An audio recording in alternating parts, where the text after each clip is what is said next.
आज का रात्रि क्लास है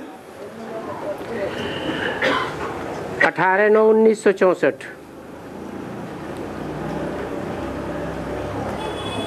कोई भूल करते हो तो बताए देना,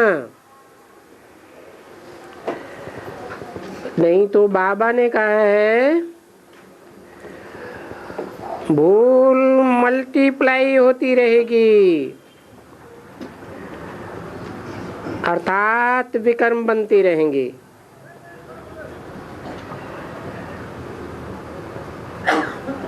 फिर उन मल्टीप्लाई हुए विकर्मों की सजा भी खानी पड़ेगी।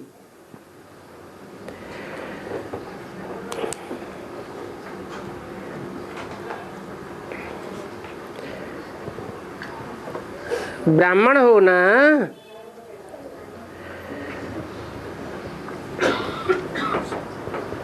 तो ब्राह्मणों के ऊपर रिस्पॉन्सिबिलिटी बहुत होती है।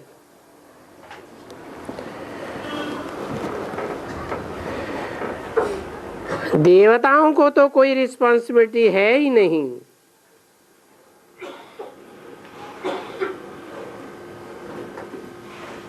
क्यों? ब्राह्मणों के ऊपर रिस्पॉन्सिबिलिटी बहुत और देवताओं की कोई रिस्पॉन्सिबिलिटी नहीं। ऐसा क्यों है? क्योंकि देवताएं तो प्रारब्ध भोगते हैं और ब्राह्मण पुरुषार्थी जीवन में है। जैसा पुरुषार्थ करेंगे वैसी प्रारब्ध बनेगी।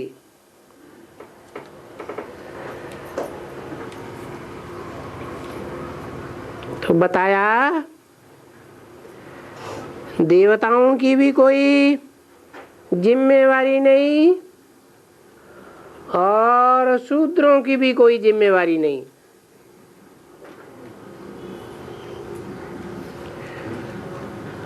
शूद्रों की जिम्मेवारी क्यों नहीं है? क्योंकि शूद्र तो कोई पुरुषार्थ पवित्रता का करते ही नहीं है। सारा बोझ है ब्राह्मणों के ऊपर, क्योंकि निमित्त बने हुए हैं मनुष्यों को झूठे से सच्चा बनाने के लिए।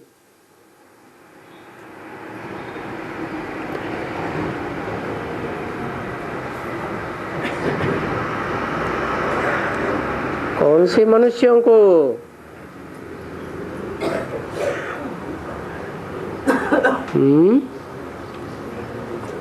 क्या ब्राह्मण मनुष्य नहीं है?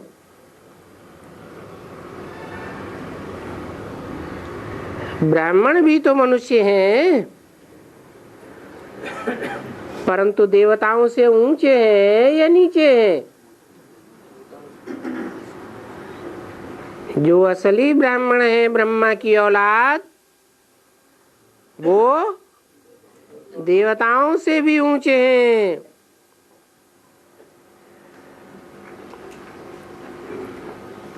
इसलिए कहा जाता है ना, सच्ची दिल पर साहब राजी। और फिर जो सच्चा होता है वो पद भी ऊंचा पाता है।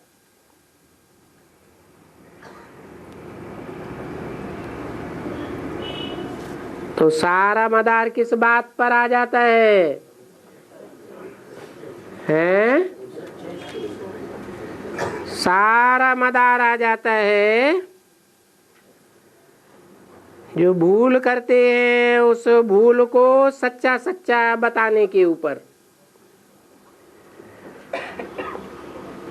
क्योंकि कलयुग में झूठे तो सब होते हैं, है ही झूठ खंड, झूठ युग। झूठ खंड में सच्चे कहां से आवेंगे?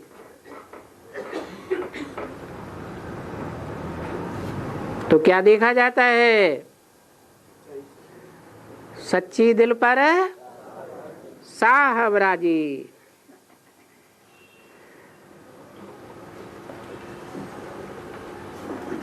ऐसी 100% सच्ची दिल वाला पद भी 100% ऊंचा पाता है। क्या है 100% ऊंचा पद? जिसका गीता में भी गायन है, परम पद।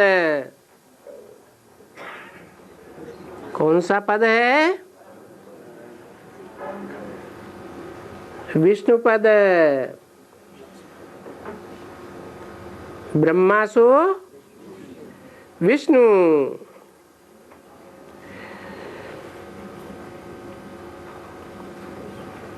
शिव का पद ऊंचा नहीं है क्या? है?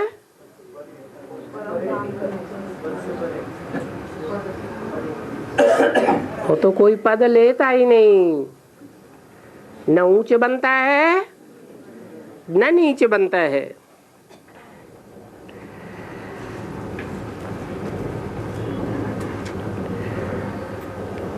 तो पद के ऊपर गवर्नमेंट का मदार रहता है ना।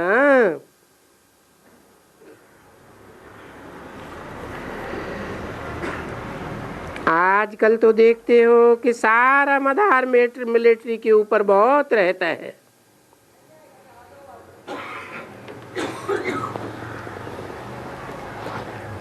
तो सबसे ऊंचा डिपार्टमेंट कौन सा हुआ है? मिलिट्री सबसे ऊंचा डिपार्टमेंट। और तुम हो रूहानी मिलिट्री। मिलिट्री अगर चाहती है कि जो सिविलियंस हैं, प्रजा के बड़े बड़े वजीर, प्रेसिडेंट और वो बड़े बड़े वजीर प्रेसिडेंट ठीक से काम नहीं चलाते हैं, तो मिलिट्री क्या करती है? हैं? मिलिट्री सारी सत्ता अपने हाथ में ले लेती है।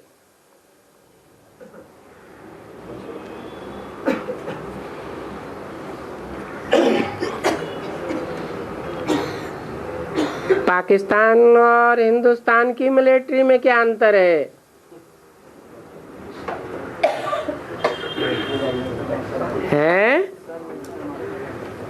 पाकिस्तान की मिलिट्री घड़ी घड़ी सत्ता अपने हाथ में लेती रहती है, और हिंदुस्तान की मिलिट्री कितने साल हो गए स्वतंत्रता प्राप्त हुए हैं? सत्ता मिलिट्री की हाथ में आई? अभी तक भी नहीं आई। तो सुधार कैसे होगा? होगा या नहीं होगा? कैसे हैं?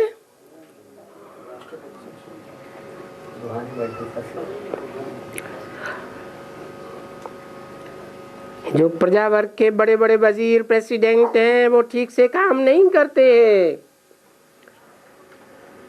उन्होंने गांठ बांध रखी है कि हम सुधरेंगे नहीं। तो हिंदुस्तान की मिलिट्री यंत्र में क्या काम करेगी? सारी सत्ता अपने हाथ में ले लेगी।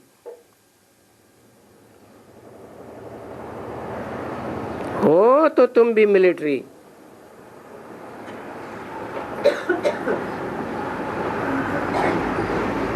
लेकिन तुम्हारे हाथ में अभी किसकी बाग है?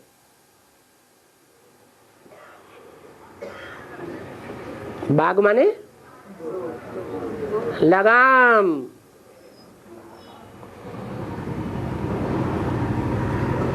तो बताओ, तुम्हारे हाथ में किसकी लगाम है? हैं? भारत की बाग है। यहाँ गीतों में भी कहते हैं ना, भारत का भी सारा मदार तुम बच्चों के ऊपर है।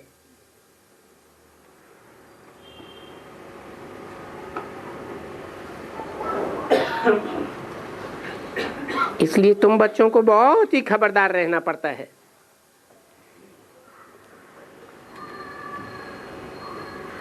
फिर खबरदारी भी कौन सी खबरदारी रखनी है? बाप फरमान करते हैं कि मुझे याद करो।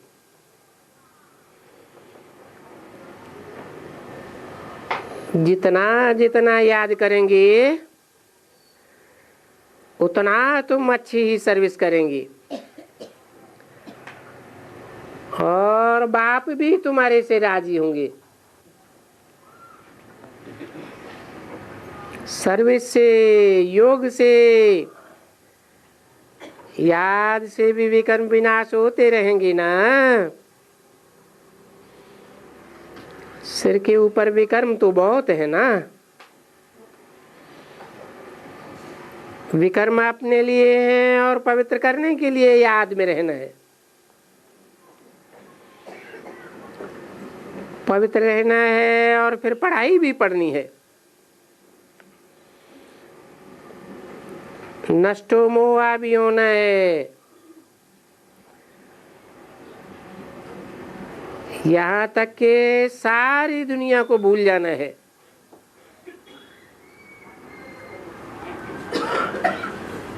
क्योंकि जानते हो कि देह से टूटने वाली सब चीजें टूट पड़ेंगी।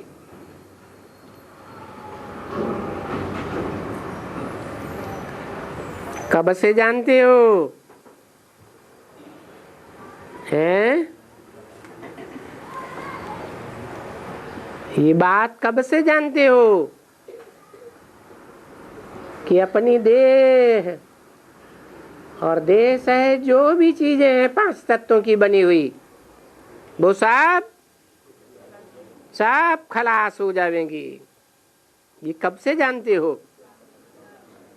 हैं? जब से बाबा आया तब से? उससे पहले से नहीं जानते थे? भक्ति मार्ग में बोला तो है तुलसीदास ने 500 साल पहले, गो गोचर जहां लगी मन जाई, सो सब माया जानो भाई। गो माने इंद्रियां, गोचर माने ये इंद्रियां जहां जहां तक जाती है वो सब माया का रूप है। ये माया न रहेगी न माया का राज्य रहेगा। माया के प्रभाव में प्रकृति भी आ जाती है। तो ये प्रकृति के 5 तत्व भी नहीं रहेंगे, सब जीरो हो जाएगा। तो ये बात घड़ी घड़ी याद करनी है। वो जो कहा जाता है ना कि घड़ी घड़ी राम राम राम राम कहते रहो,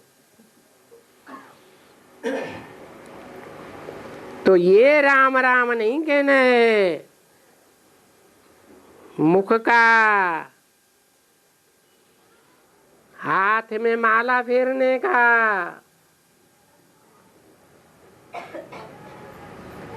याद करना है। जैसे टिक टिक होती रहती है ना, ऐसे तुम्हारे भी अंदर याद रहनी है। मुख से कुछ नहीं कहना है, बाप को याद करना है। जितना बच्चे याद करेंगे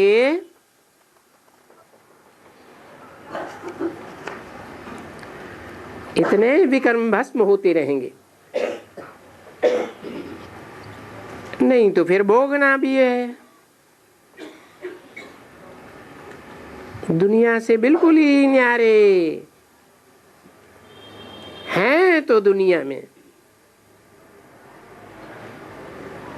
परंतु इस दुनिया से तुम एक न्यारी कौम हो। क्या इस दुनिया में कौन कौन सी कौमें हैं? अरे तुम किस कौम के हो?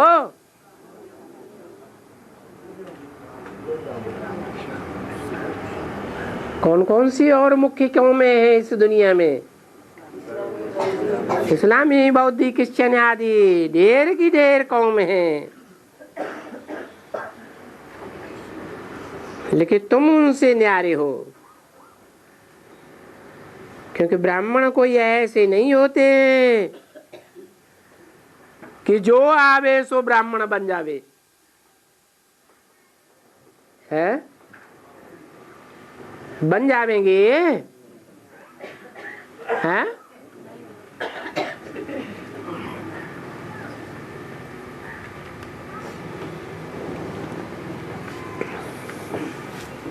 क्यों? जो आवे सो ब्राह्मण क्यों नहीं बन सकता?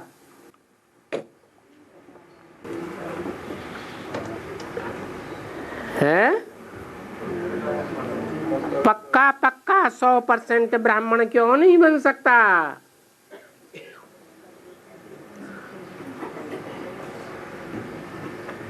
है?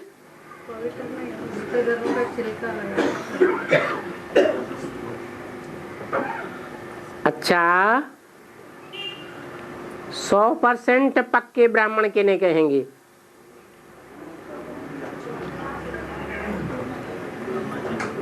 है? है? अच्छा, ब्रह्मा बाप को पहचानता है? जब बाप को पहचानता ही नहीं दादा लेखराज ब्रह्मा, तो श्रीमत पर चलेंगे? उन्हें श्रीमत का मालूम है, वो जानते हैं कि दुनिया में श्री श्री कौन है। प्रैक्टिकल में 108 की माला बनाने वाला जानते हैं?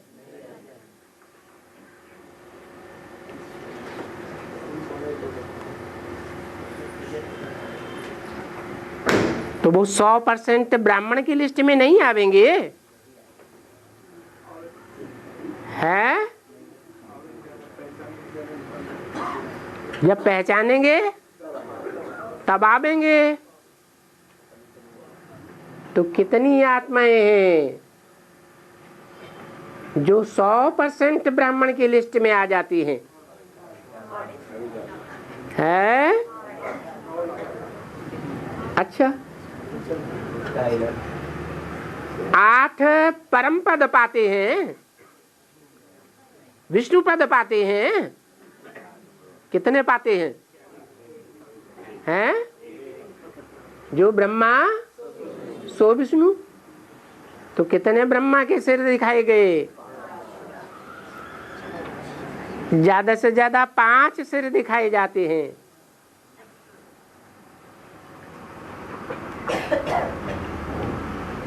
तो वो आत्माओं को कहेंगे 100% पक्का ब्राह्मण। बाकी ऐसे नहीं कि जो आवे सो 100% पक्का ब्राह्मण विष्णु पद पा जावेगा। विष्णु कुल के बनेंगे, लेकिन साक्षात विष्णु नहीं बनेंगे। फिर चाहे वो सन्यासी आवे, चाहे मुसलमान आवे, चाहे उनका खोजा आवे, पारसी आवे,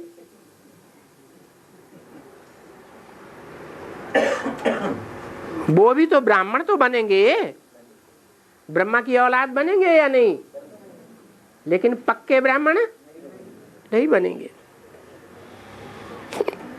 तो ये तो होता नहीं है कि जो आवे सो पक्का ब्राह्मण बन जावे। क्यों?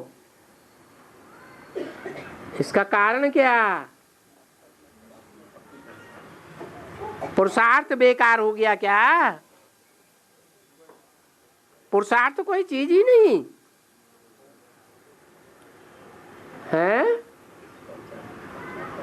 कहेंगे हाँ कि कोई ब्रह्म वाक्य है, कोई पूर्व जन्म की वैश्या है, इस जन्म में भला आकर के ब्राह्मण बन जावे, परंतु फिर भी वो अंत में वैश्यावृत्ति की ही तरफ चली जाएगी। जो आदि सो अंत, ये ड्रामा बना हुआ है। तो तुम्हारी विचित्र बातें हैं, इसलिए मनुष्य मुझते हैं कि क्या ये पारसी भी ब्रह्मा कुमार हैं?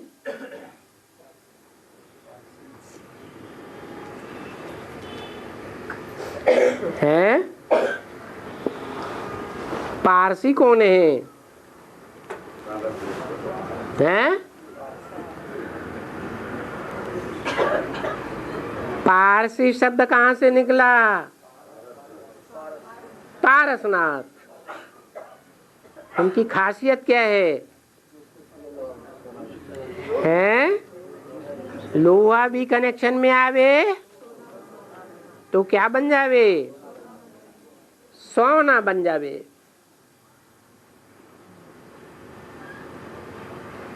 वो पारसनाथ चैतन्य है या पारस पत्थर है? कोई कौन है?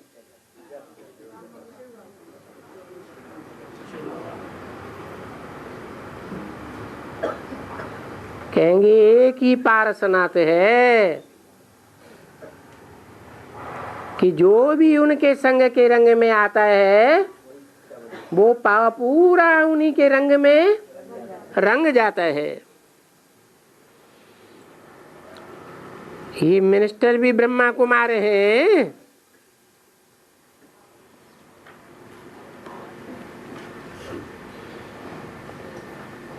पूछा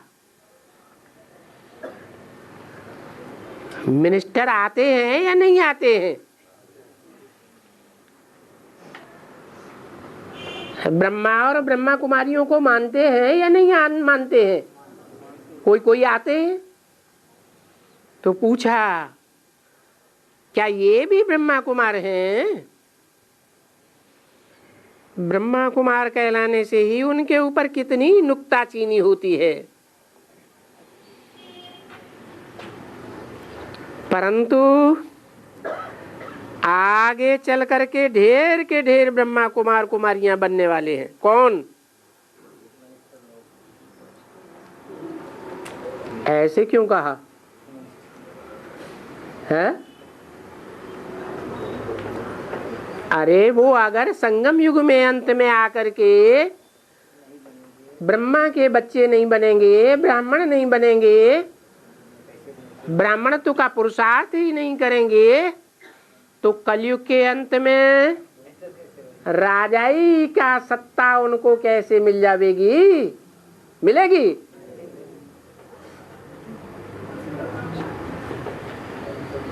तुम्हारा नाम मसुलोम मंडली था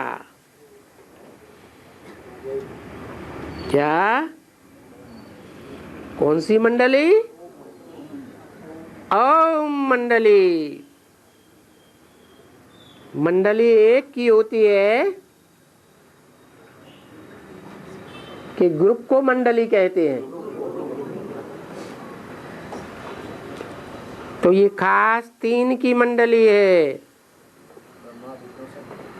ब्रह्मा माने आ, विष्णु का ऊ,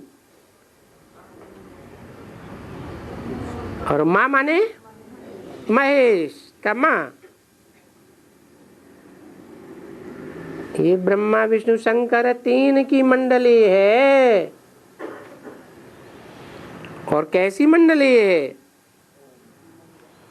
हैं? इसकी खासियत क्या बताई है? अरे लोग कहते थे कि ये मंडली गई की गई, और बाबा कहते थे ये मंडली तो अविनाशी मंडली है। संसार में इसका परचम, इसका झंडा अंत तक लहराता रहेगा। तो अभी ओम मंडली का कोई झंडा लहरा रहा है हिंदुस्तान में, है तिरंगा झंडा।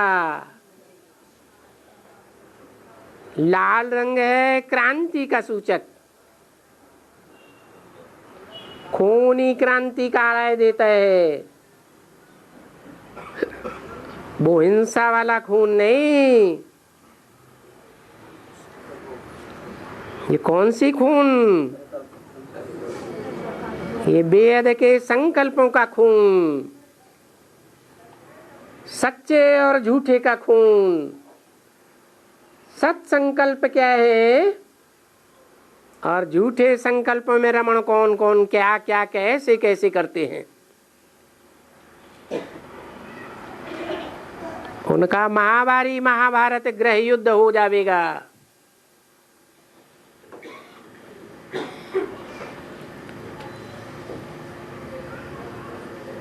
तो ये तुम्हारा असुल नाम था ओम मंडली। पीछे विवेक कहता है कि ये तो ठीक है, ड्रामा अनुसार ओम मंडली भी थी। अभी ड्रामा अनुसार ये ब्रह्मा कुमारियां,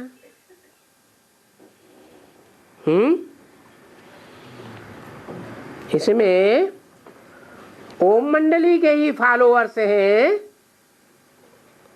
कि और भी घुस पड़े। अगर पहले ही ब्रह्मा कुमार कुमारियां होती तो पता नहीं क्या हो जाता।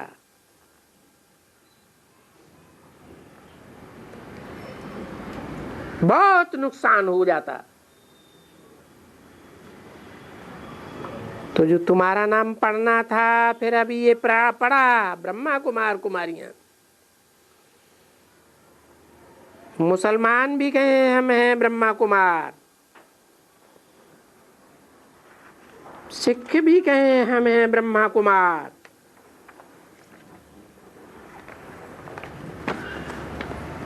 जो जो जिस धर्म में कन्वर्ट होते गए हैं वो सब वापस आते हैं।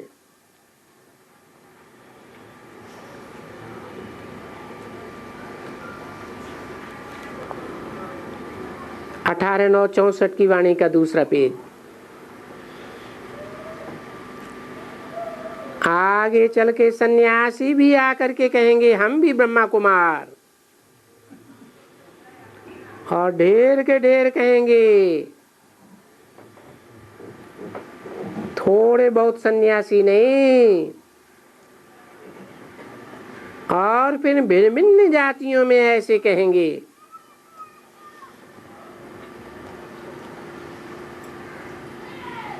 कौन सी भिन्न भिन्न जातियां हैं? जो भी दुनिया में धर्म संप्रदाय की जातियां हैं, जब तक ब्राह्मण न बने, ब्रह्मा कुमार कुमारियां न बने, बाप से वर्षा नहीं ले सकेंगे। है मना जो भी ब्रह्मा कुमार कुमारियां बनते हैं वो सब बाप से वर्षा लेते हैं क्या? है?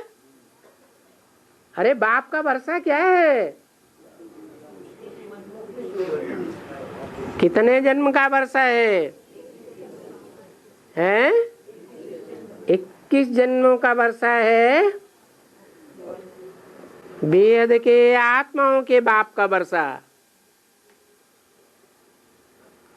और यहाँ तो बताया भिन्न भिन्न जातियों वाले सब आवेंगे, सब ब्रह्मा कुमार कुमारियां बनेंगे। उनको 21 जन्म का वर्षा मिलेगा? मिलेगा? तो फिर कौन सा वर्षा मिलेगा? राजयोग सीखेंगे या नहीं सीखेंगे? है? अरे राजा बनेंगे या नहीं बनेंगे अपनी अपनी जातियों में? तो वो राजाई का वर्षा किससे मिलेगा? है? बाप से। आत्माओं के बाप से तो आत्मिक वर्षा मिलता है 21 जन्मों का।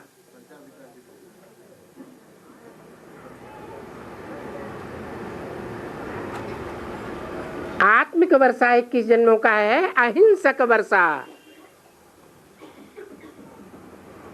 और जो जातियां इस दुनिया में राज्य करती हैं, राजा बनती हैं, उनको वो वर्षा किससे मिलता है? हैं? हाँ, जो मनुष्य सृष्टि का बाप है उससे वो वर्षा मिलता है। वो धर्म पिताएं उन जातियों के आते हैं, धर्म स्थापन करते हैं। अलग अलग जातियां स्थापन होती हैं, परंतु उनमें राजाई का वर्षा नहीं होता। जब उन धर्मों की लाखों की तादाद में संख्या हो जावे तब कहीं राजाई शुरू होवे।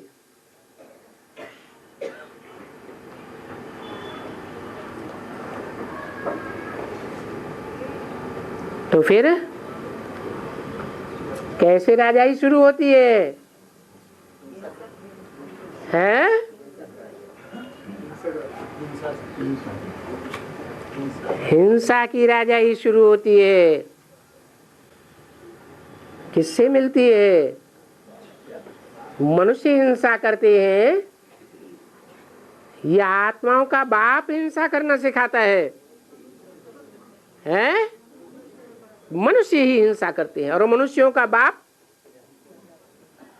वो भी हिंसा करता होगा या नहीं करता होगा? है? जब तक आत्मिक स्थिति में नहीं है तो जरूर हिंसा करता होगा, क्योंकि देहवान में रहता है। तो देहधारियों के बाप से देह का हिंसक वर्षा, राजाई का वर्षा भी मिलता है। तो वो भी अलग अलग जातियों वाले आएंगे जरूर ना। कहाँ आएंगे? हैं? ब्राह्मणों की संगम की दुनिया में ब्रह्मा कुमार कुमारी बनने आएंगे। ये भीष्म पितामह, ये द्रोणाचार्य वगैरह वगैरह।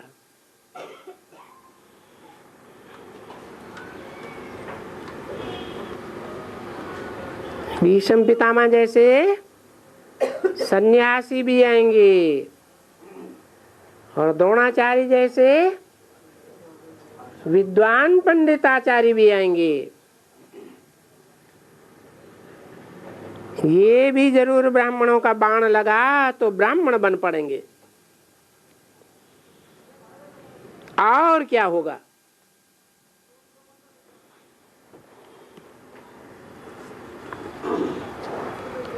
तो ब्राह्मण बहुत बनने वाले हैं। और ऐसे नहीं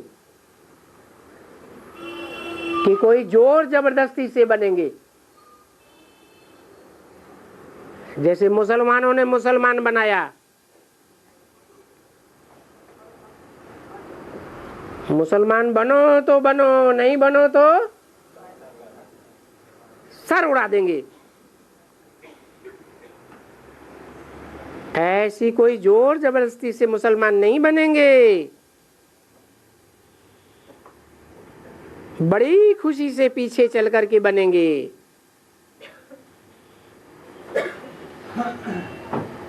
परंतु ब्राह्मण बनना भी कोई मासी का घर नहीं है। क्या कहा? है। ब्राह्मणों को बड़ी खबरदारी रखनी पड़ती है, क्योंकि ब्राह्मणों को ही देह सहित जो भी बंधन है, ये सभी देह और देह के पदार्थ, देह के संबंधियों के बंधन तोड़ने हैं।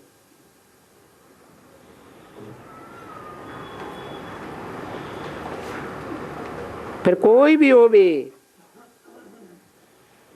क्योंकि जो दूसरे धर्म में कन्वर्ट हो गए हैं वो आने वाले बहुत हैं। अभी कुछ थोड़ा डरते हैं,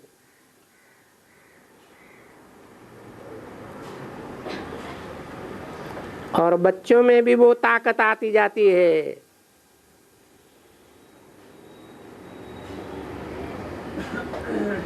अभी ऐसे नहीं कहेंगे कि कोई अभी आधा भी ताकत मुश्किल आई हुई है।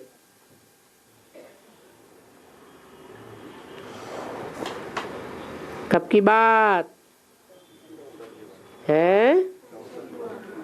64 में बोला। सो भी आधे से भी जो कम ताकत आई है वो नंबरवार पुरुषार्थ अनुसार है। सबको आधा नहीं कहेंगे, किनको पाई किनको बाहर है आना कहेंगे।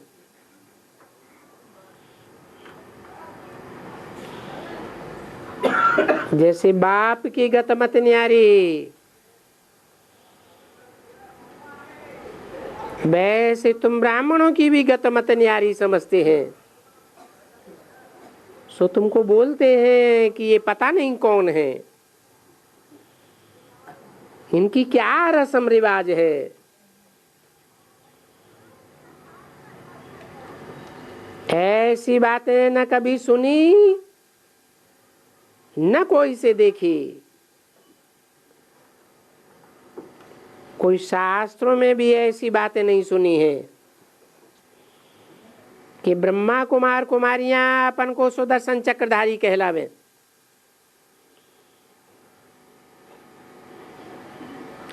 ये तो टाइटल है ही विष्णु का। और ये तो देखो कहाँ विष्णु, वो तो 16 कला संपूर्ण हुआ ना। और तुम कहाँ यहाँ पति दुनिया के रहने वाले अपन को विष्णु कहलावे।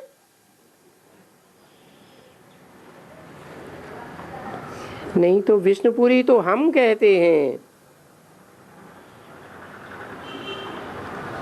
विष्णुपुरी में चलना है बच्चों को, वाया शिवपुरी। और ये जो रावणपुरी है इनको भूलना है, क्योंकि रहते तो है ना रावणपुरी में।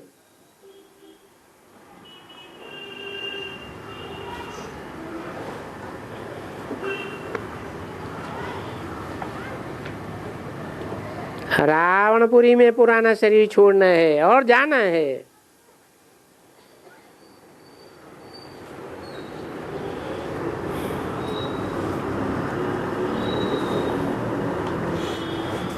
इसलिए हम आते हैं ये पुराना शरीर छोड़ने के लिए। परंतु जब तक संपूर्ण न बने हैं तब तक शरीर नहीं छूटेगा।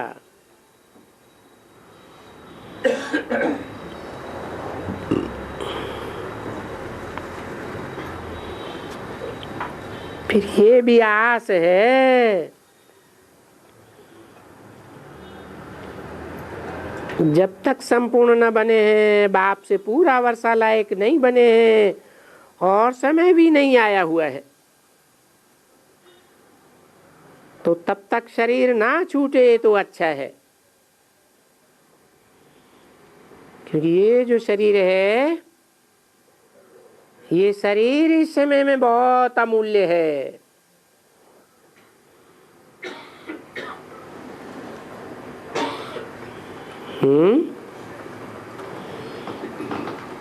नई दुनिया का नया शरीर मूल्यवान होगा, क्या अभी की चकत्तियों वाला शरीर मूल्यवान है?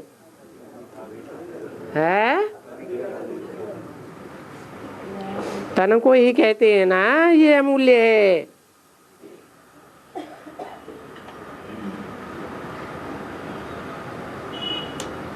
मानस तन गुण ज्ञान निधाना,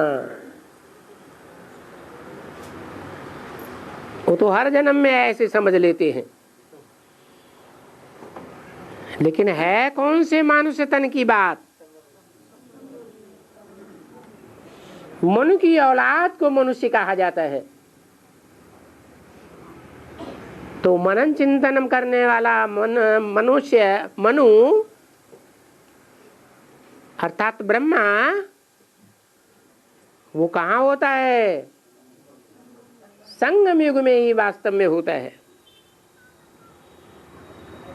तो इस संगम युगी ब्राह्मण तन को ही कहते हैं अमूल्य।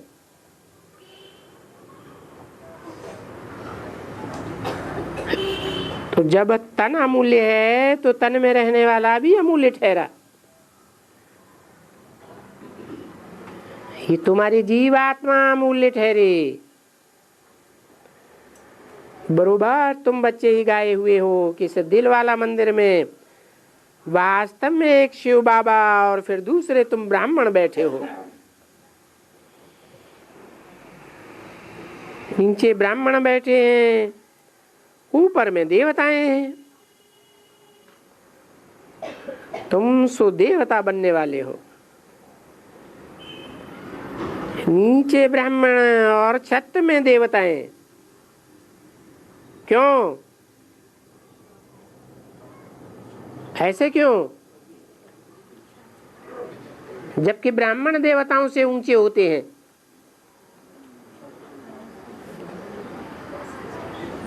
तो देवताओं को ऊपर क्यों दिखाया है? क्योंकि ब्राह्मण ऊंचे तो होते हैं, लेकिन कभी कभी माया नीचे गिराई देती है। उनका कोई ऊपर रहना सर्टेन नहीं है। मनुष्य तो समझते हैं कि बैकुंठ पधारा माने ऊपर गया। वास्तव में ये अंत समय की बात है कि अंतिम समय के पुरुषार्थ में जब जीवात्मा संपन्न स्टेज पाती है तो सदा काल के लिए ऊंची स्टेज में चली जाती है। अर्थात कौन सी स्टेज है? सदा आत्मिक स्टेज में चली जाती है। नीचे नहीं गिरेगी लंबे समय तक। ऊपर माना ऊंचे ते ऊंचे गए। ब्राह्मण से फिर जाकर के सतयुग के देवता बने। अभी संगम पर हो यानी बीच में हो। अभी जो बूढ़ी माताएं हैं उनकी भी बुद्धि में ये जरूर होगा कि अभी कभी हम ब्राह्मण हैं, फिर 100 देवता बनेंगे। अभी हम ईश्वर की गोद में आ गए हैं ब्रह्मा दलाल द्वारा।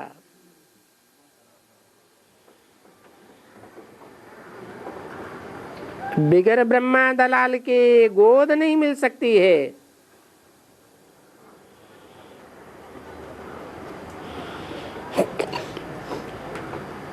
क्यों नहीं मिल सकती? क्योंकि ईश्वर तो है निराकार। कौन? ईश्वर नाम क्यों दिया है? ईश माना शासन करता, वर माना श्रेष्ठ। जो श्रेष्ठ थे, श्रेष्ठ शासन करने वाली 500 करोड़ मनुष्य आत्माएं हैं या स्वयं भगवान है?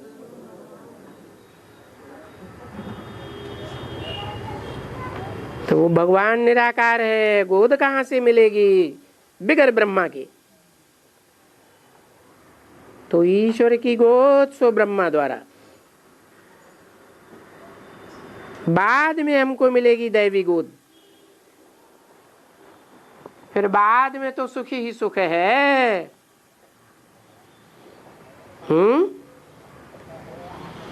अरे अभी ईश्वर की गोद मिली है तो अभी क्यों नहीं है, बाद में क्यों? अरे कोई कारण है या नहीं है? हैं? अरे देवान है तब तो हमको ईश्वर ने उठाया है आत्माभिमानी बनाने के लिए। क्या निश्चय? निश्चय आपकी गोद में बैठे हैं। हाँ, बाबा पूछते हैं किसकी गोद में आए हो? तो कोई कहते हैं हम शिव बाबा की गोद में आए हैं तो पास, और जो कहते हैं हम ब्रह्मा बाबा की गोद में आए हैं तो नीची स्टेज में है या ऊंची स्टेज में है?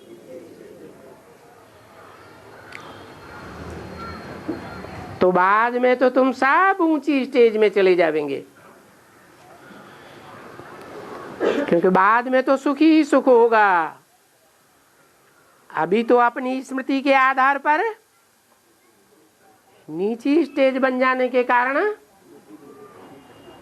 दुख भी अनुभव करते हैं। पीछे तो बच्चे चलेंगे सुखधाम में बाया शांति धाम।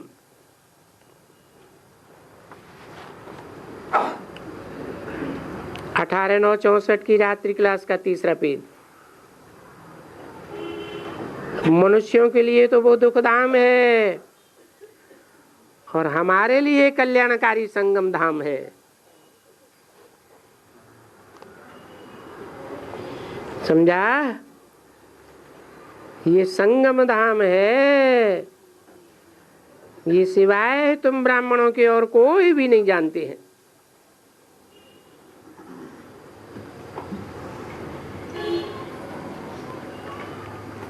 ठंडी के कारण रात को कोई वस्तु की दरकार हो, क्योंकि अभी तो ठंडी कम है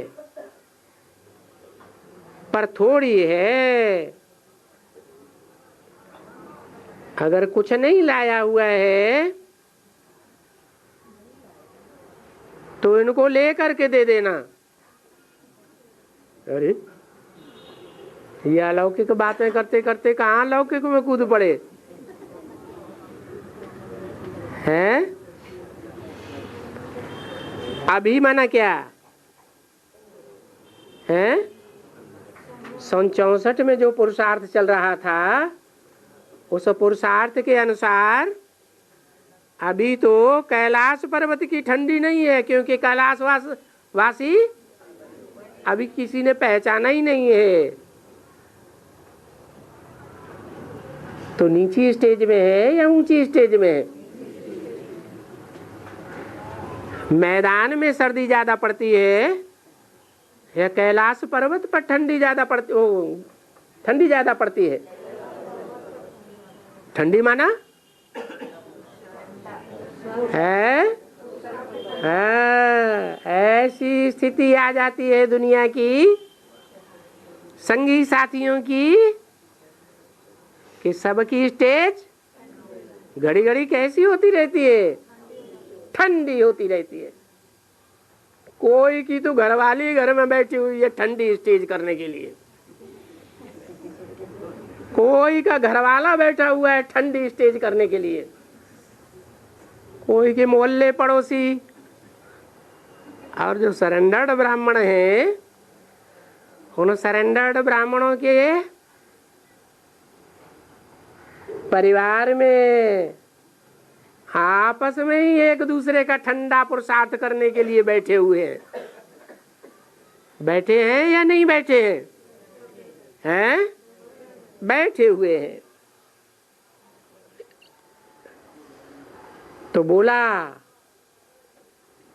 उस समय 64 में बोला कि अभी तो ठंडी कम है, माने आगे आने वाले भविष्य के टाइम में बहुत ठंडी बढ़ती जाएगी। कितनी ठंडी बढ़ती जाएगी है बताया। ये त्रिमूर्ति का चित्र देखा है, देखा है? इस त्रिमूर्ति के चित्र में जब ये चित्र बनाया गया था, सबसे जास्ती ठंडी में कौन ठिठुर रहा है? ब्रह्मा ठिठुर रहा है। उसको तो कपड़े पड़े हुए, वो कैसे ठिठुरेगा? अब विष्णु को तो और ज्यादा पड़े हुए। सबसे ज्यादा ठंडी में कौन ठिठुर रहा है? शंकर ठिठुर रहा है, क्योंकि पूर्व जन्म के पुरुषार्थ से ऐसे कपड़े अभी नहीं बने। कैसे हैं? है जो ठंडी बर्दाश्त कर सके। तो बोला अभी तो ठंडी कम है, पर थोड़ी है, आगे चल के बहुत ठंडी पड़ेगी। तो आगे चल के इस बेचारे का क्या हाल होगा? किस बेचारे का? ये शंकर जो ठिठुरा हुआ बैठा है, इसका क्या हाल होगा? हा? नहीं, इसलिए कहा तुम बच्चों को ब्रह्मा विष्णु शंकर तीनों का यथार्थ चित्र बनाना चाहिए, क्योंकि आगे चल करके पुरुषार्थ की दौड़ में कौन आगे जाएगा? हैं? ये शंकर आगे जाएगा या नहीं जाएगा? जाएगा। तो चित्र बदल जाएगा कि यही रहेगा? हैं? बदल जाएगा। तो बोला अभी अगर कुछ नहीं लाया हुआ है तो इनको ले करके दे देना। जिनको ठंडी लग रही है, घर से कंबल भी नहीं लाए हुए, ज्यादा बल की तो बात छोड़ दो, है? राजाई आजाई सब चट्ट हो गई कि कुछ रह गई है? हैं? सबसे जास्ती राजाई किसकी चट्ट हुई है? अरे सबसे जास्ती राजाई भी किसको मिली हुई थी? जिसको सबसे जास्ती राजाई मिली हुई थी, उसकी राजाई तो बिल्कुल ही चट्ट हो गई। बेचारा कुछ भी नहीं लाया अपने साथ, कंबल भी नहीं। और ये बेचारी दूध पीने वाली है।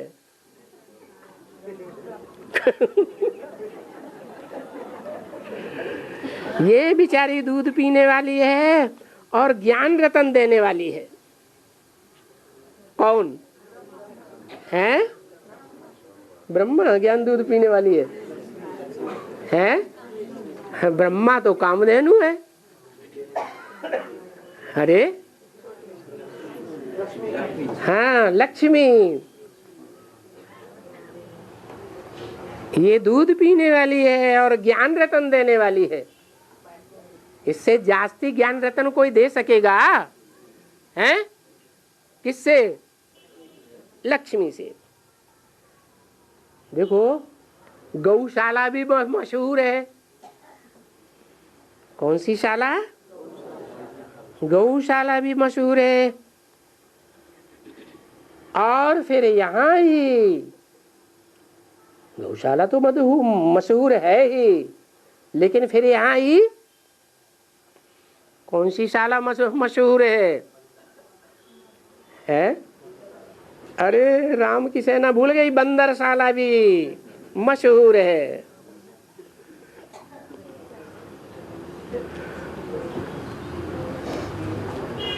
ढेर की ढेर बंदरियां बैठी हुई हैं।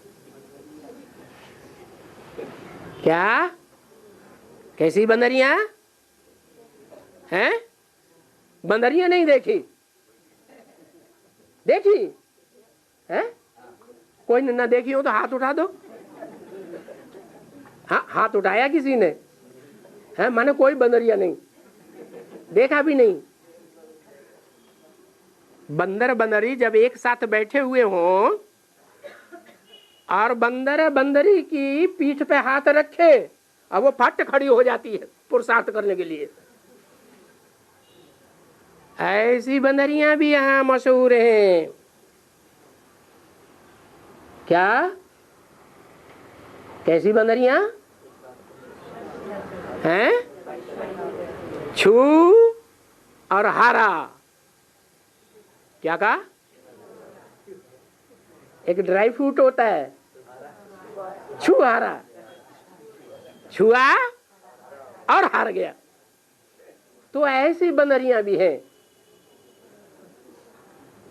ये रावण की बंदरशाला है। क्या? रावण की बंदरशाला है। राम की बंदरशाला सो भी कहते तो हैं। क्या? अरे राम की ही शाला का नाम है या कृष्ण की ही शाला का नाम है? कृष्ण की शाला को क्या कहते हैं? गौशाला। और गौशाला में कौन बताई है? ये दुधमुही बच्ची बैठी है। कौन है? लक्ष्मी, दूध पीने वाली है, ज्ञान रतन देने वाली है।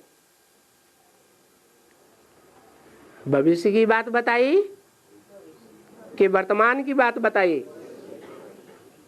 माना ये दूधमुही बच्ची है, दूध पीने वाली है, भविष्य में दूध पिएगी और फिर ज्ञान रतन देगी। तो देखो कृष्ण की गौशाला मशहूर है। क्या? और राम की बंदरिया शाला मशहूर है।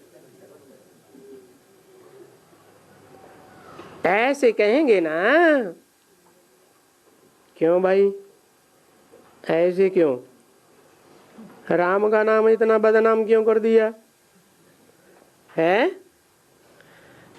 और कृष्ण का नाम इतना सरनाम क्यों कर दिया है? कृष्ण की गौशाला बताई दी और राम की बंदरशाला बताई दी। ऐसा ड्रामा में क्यों हो गया? कोई कारण होगा या नहीं होगा? क्या कारण है? राम बंदर से मंदिर लायक बनाते हैं। राम बनाते हैं और सबसे बड़ा बंदर खुद नहीं होता है। है? इसका कारण कोई होगा या नहीं होगा? क्या? इसका कारण ये है कि राम संगम युग में श्रेष्ठ से श्रेष्ठ पार्ट बजाने वाला है, जो सृष्टि का आदि काल है। और उस आदि काल में वो श्याम ते श्याम भी बनता है पहले, और फिर सुंदर ते सुंदर भी बनता है। जो आदि में सो अंत में। तो अंत में ये दशा हो गई है राम की शाला की, काम के आधार पर। क्या काम? अरे अभी तो काम बताया है।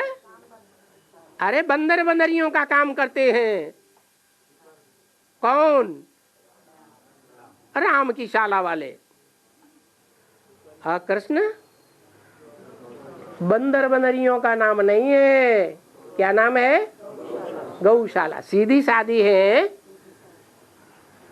यक्तिकड़मी बुद्धि है। सीधी सादी है। कृष्ण बच्चा बुद्धि संगम युग में तो उनके फॉलोअर्स भी बच्चा बुद्धि।